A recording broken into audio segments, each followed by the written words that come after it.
আমন্ত্রণ দীপ্ত সংবাদে আপনাদের সাথে আছি আমি ইয়াসমিন সুমনা। শুরুতেই ফুটবল বিশ্বকাপ 2026।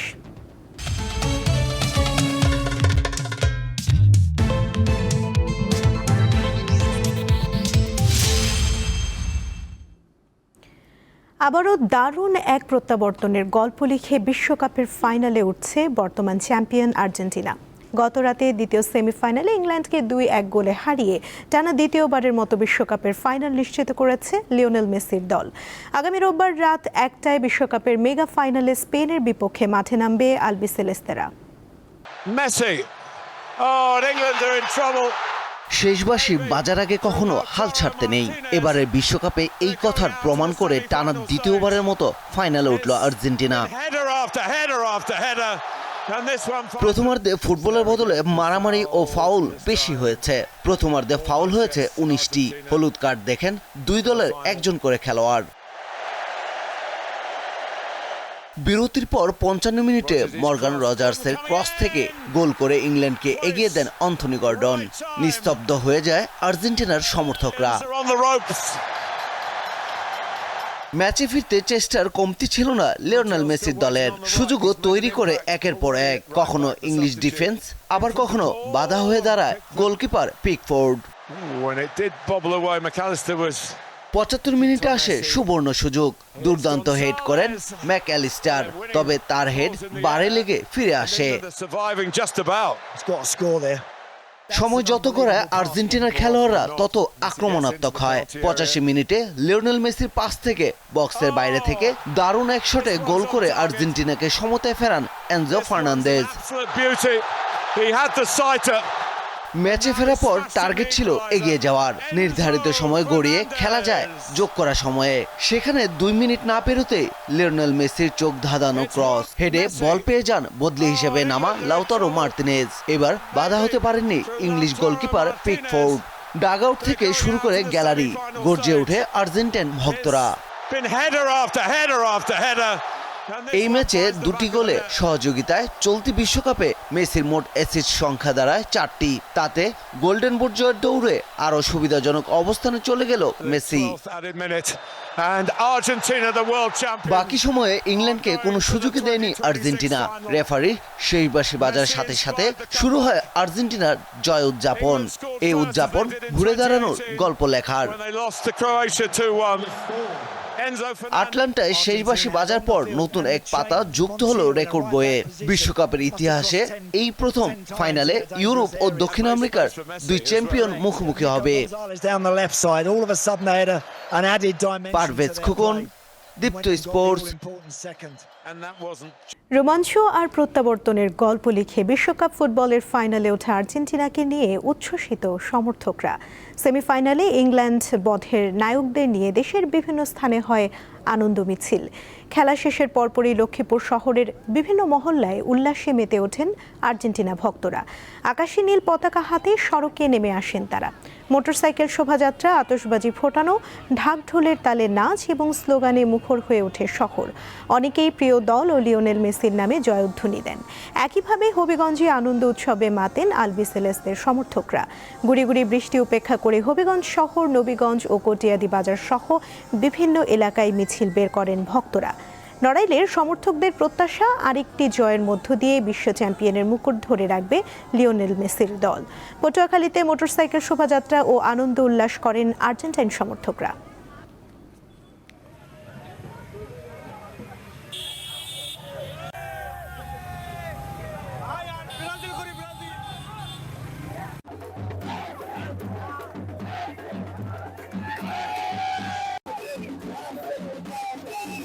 ফার্স্ট মিনিটে আমরা 2টা গোল দিয়েছি এবং আমরা কামব্যাক, এটা সারা বিশ্বের 1 নাম্বার দল আর্জেন্টিনার। আমাদের অনুভূতি অনেক ভালো।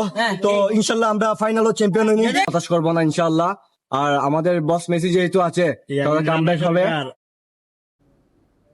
অন্য প্রসঙ্গ, যথাযোগ্য মর্যাদায় আজ পালিত হচ্ছে জুলাই শহীদ দিবস। 2024 সালের জুলাই মাসে শান্তিপূর্ণ কোটা বিরোধী আন্দোলনের শুরুর দিনগুলোতে পুলিশ, যুবলীগ, ছাত্রলীগের অতর্কিত হামলায় অগ্নিগর্ভ হয়ে ওঠে ঢাকাসহ সারা দেশের রাজপথ। জোরালো হয় শিক্ষার্থীদের আন্দোলন। ক্ষুব্ধ শিক্ষার্থীরা তখন অন্যান্য দাবি নিয়েও মাঠে নামেন। তাদের সঙ্গে যোগ দেন দেশের অন্যান্য সাধারণ মানুষও। এরপর 16 জুলাই রংপুরের বেগম রোকেয়া বিশ্ববিদ্যালয়ের শিক্ষার্থী আবু সাইদ পুলিশের গুলিতে নিহত হন। একই দিনে প্রাণ দেন চট্টগ্রাম কলেজ শিক্ষার্থী ওয়াসিম আকরাম সহ কমপক্ষে 6 জন। তাদের আত্মত্যাগের ধারাবাহিকতায় ক্ষমতা ছাড়তে বাধ্য হয় তৎকালীন আওয়ামী লীগ সরকার। ভারতে পালিয়ে যান তৎকালীন প্রধানমন্ত্রী শেখ হাসিনা। রাষ্ট্রপতি মোহাম্মদ শাহাবুদ্দিন এবং প্রধানমন্ত্রী তারেক রহমান জুলাই শহীদ দিবস উপলক্ষে পৃথক বাণী দিয়েছেন।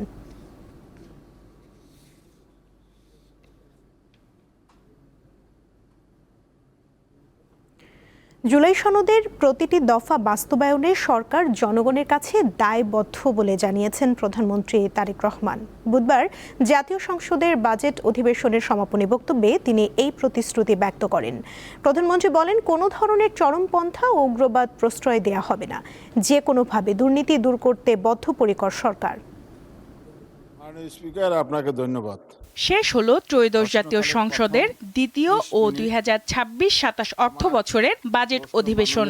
বৈঠক শেষে সমাপ্ত ঘোষণা করছি। বুধবার বিকেলে অধিবেশনের সমাপনী বক্তব্য দেন প্রধানমন্ত্রী তারেক রহমান। এ সময় নানা ইস্যুতে কথা বলেন তিনি। জানান, আওয়ামী লীগ সরকারের আমলে সবচেয়ে বেশি ধ্বংস হয় শিক্ষা খাত। ফ্যাসিবাদ স্বৈরাচারের আমলে যেভাবে দেশের প্রতিটি প্রতিষ্ঠানকে, সংগঠনকে ধ্বংস করে দেওয়া হয়েছে, প্রতিটি সাংবিধানিক সংগঠনকে যেমন ধ্বংস করে দেওয়া হয়েছে, তার মধ্যে অন্যতম একটি ছিল বাংলাদেশের শিক্ষা খাত।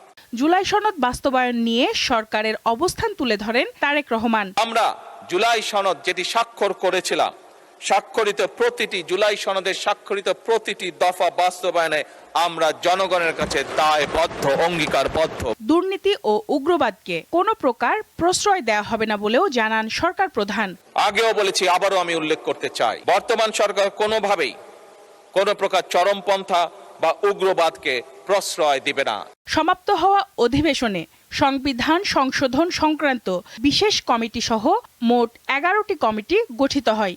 এই জাতীয় ঐক্য অটুট এবং বজায় থাকবে। সঞ্জিদা প্লাবনী, দীপ্ত সংবাদ, ঢাকা। আষাঢ়ের প্রথম দিনটি ছিল গত 15ই জুন, কিন্তু বর্ষার প্রথম 16 দিনই দেখা গেছে উল্টো চিত্র। অধিকাংশ এলাকায় স্বাভাবিকের তুলনায় বৃষ্টি কম হয়েছে।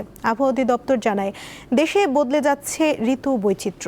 পাশাপাশি উত্তর পূর্বাঞ্চলে বৃষ্টি বেশি হলেও অন্য অংশে বৃষ্টির ঘাটতি দেখা যাচ্ছে।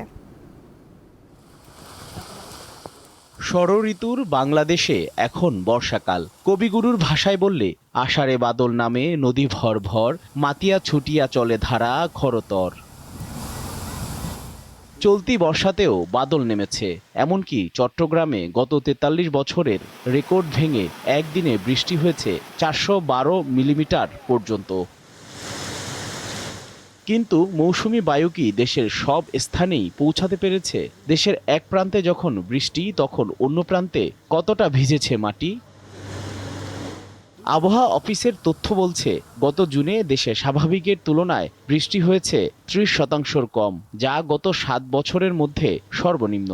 দীর্ঘমেয়াদী গবেষণা থেকে জানা যায়, বাংলাদেশে মে জুনে তাপমাত্রা দ্রুত বাড়ছে, সে সঙ্গে সংখ্যা বাড়ছে উষ্ণ দিনের।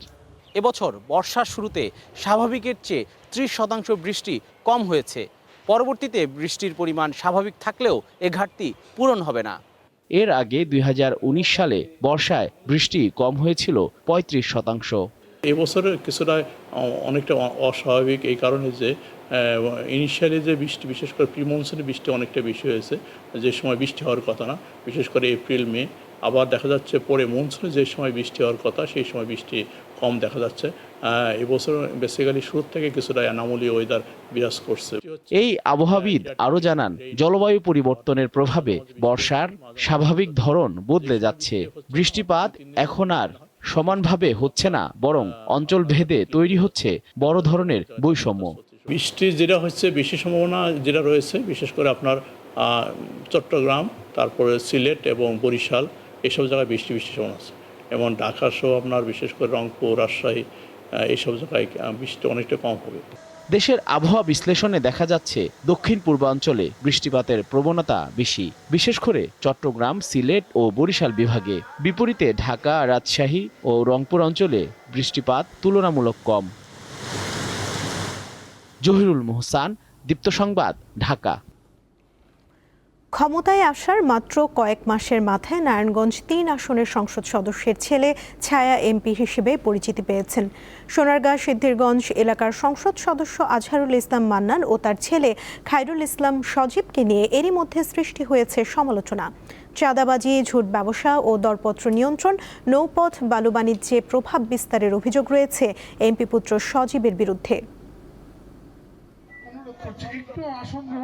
নারায়ণগঞ্জ ৩ আসনের বিএনপি দলীয় সংসদ সদস্য আজহারুল ইসলাম মান্নান তার ছেলে খায়রুল ইসলাম সজীবের বিরুদ্ধে নারায়ণগঞ্জের শিল্প কারখানায় চাঁদাবাজি, জুট ব্যবসা ও দরপত্র নিয়ন্ত্রণ সহ সবখানে একক আধিপত্য গড়ে তোলার অভিযোগ রয়েছে। এসব অভিযোগে সম্প্রতি গোয়েন্দা পুলিশ তাকে আটক করে, কিন্তু মাত্র ১২ ঘন্টার মধ্যেই মুচলেকা দিয়ে ছাড়িয়ে নেওয়া হয় সজীবকে। এতে ক্ষুব্ধ হন স্থানীয়রা, তবে তারা এমপি পুত্রের বিরুদ্ধে প্রকাশ্যে কথা বলার সাহস দেখাননি। যদিও সে সময় সজীবকে আটকের পর ছেড়ে দেওয়ার ব্যাখ্যা দেন জেলার অতিরিক্ত পুলিশ সুপার। তার বিরুদ্ধে কোনো মামলা নেই এবং কেউ তার বিরুদ্ধে কোনো মামলা রুজু করে। আনুমানিক ৫-৬টি অভিযোগ আমাদের কাছে আছে এবং ঢাকাও কিছু অভিযোগ আছে। এদিকে জাতীয়তাবাদী যুবদল কেন্দ্রীয় কমিটির সজীবকে নানা অনিয়মে জড়িত থাকার অভিযোগে সব পদ থেকে বহিষ্কার করেছে। একই সঙ্গে নেতাকর্মীদের সজীবের সঙ্গে সাংগঠনিক সম্পর্ক না রাখার নির্দেশ দেওয়া হয়। তারেক রহমানের একটা স্পষ্ট মেসেজ যে নিজ দলের হোক, যে দলেরই হোক, অপরাধীভাবে গণ্য করা হবে। যে ১৭ বছরের ত্যাগ কিন্তু বিনষ্ট করে ফেলতেছে টুকটাক চাঁদাবাজি, দখলবাজি, তারপরে সাধারণ মানুষের উপর জুমল নির্যাতনের মাধ্যমে যাদেরকেই বহিষ্কার করেছে।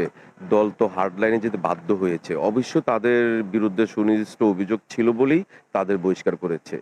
আমি মনে করি যে যত বড় নেতাই হোক, বিএনপিতে যদি কোনো অপরাধ করে তাকে কোনো ছাড় দিবে না এবং জেনে শুনে বুঝেই উনি বহিষ্কার করছে। মুচলেকা দিয়ে একজন এমপি পুত্রকে ছেড়ে দেওয়ার ঘটনায় আইনের শাসন প্রতিষ্ঠায় ব্যত্যয় ঘটেছে বলে জানান সুশাসনের জন্য নাগরিক সুজনের জেলা কমিটির সভাপতি। ক্ষমতার দাপট আমরা বিগত সরকারের আমলে দেখেছি। আমরা প্রত্যাশা করেছিলাম এই নির্বাচিত সরকারের আমলে এটা অনেকটা কমে যাবে, কিন্তু আমরা নারায়ণগঞ্জের মানুষ দেখেছি যে নারায়ণগঞ্জ ৩ আসনের সাংসদ পুত্র তিনি এলাকায় তার ক্ষমতার দাপট দেখিয়ে বহু ধরনের অপকর্মের সাথে যুক্ত। আমরা বিশ্বাস করি না এই মুচলেকা ছাড়ানোর মধ্য দিয়ে তিনি আর অপকর্ম করবেন না, এবং এইটাও এক ধরনের আইনের শাসন প্রতিষ্ঠার ব্যত্যয় ঘটেছে। ২০২৪ সালের ৫ আগস্টের পর সজীবের প্রভাব বিস্তার শুরু হয়। পরে তার বাবা সংসদ সদস্য হওয়ার পর আরও বেপরোয়া হয়ে ওঠেন তিনি। সোনারগাঁও ও সিদ্ধিরগঞ্জে তার অনুসারীদের একটি শক্তিশালী বলয় গড়ে ওঠে। কামরুন নাহার, দীপ্ত, বার্তা কক্ষ। আন্তর্জাতিক প্রসঙ্গ। ইরানে ফের হামলা চালিয়েছে যুক্তরাষ্ট্র। গতরাতে রাজধানী তেহরান সহ অন্তত ৫টি শহরে বিস্ফোরণের খবর পাওয়া গেছে। মার্কিন সামরিক বাহিনীর দাবি, ক্ষেপণাস্ত্র হামলা চালিয়ে হরমুজ প্রণালীতে ইরানের একটি তেল ট্যাঙ্কার ধ্বংস করেছে তারা। ইরানের গণমাধ্যমগুলো জানিয়েছে, আহভাজে শিশুদের ক্যান্সার হাসপাতালের কাছে হামলা চালিয়েছে যুক্তরাষ্ট্র। দক্ষিণ পূর্বাঞ্চলের রাস্ক এবং কোনারাক শহরেও 2টি বিস্ফোরণের শব্দ শোনা গেছে। পাল্টা হিসেবে কুয়েত, জর্ডান ও বাহরাইনে অবস্থিত যুক্তরাষ্ট্রের সামরিক স্থাপনায় হামলার দাবি করেছে তেহরান। একই সঙ্গে হরমুজ প্রণালীতে মার্কিন অবরোধ বহাল থাকলে পুরো পশ্চিম এশিয়ার জ্বালানি রপ্তানি বন্ধ করে দেওয়ার হুঁশিয়ারি দিয়েছে IRGC। এই ছিল এখনকার মতো। পরবর্তী সংবাদ বেলা 12টায় দেখার আমন্ত্রণ রইল। এছাড়া আরও তথ্য পেতে যুক্ত থাকুন দীপ্ত ডিজিটাল প্ল্যাটফর্মের সাথে। ধন্যবাদ সবাইকে।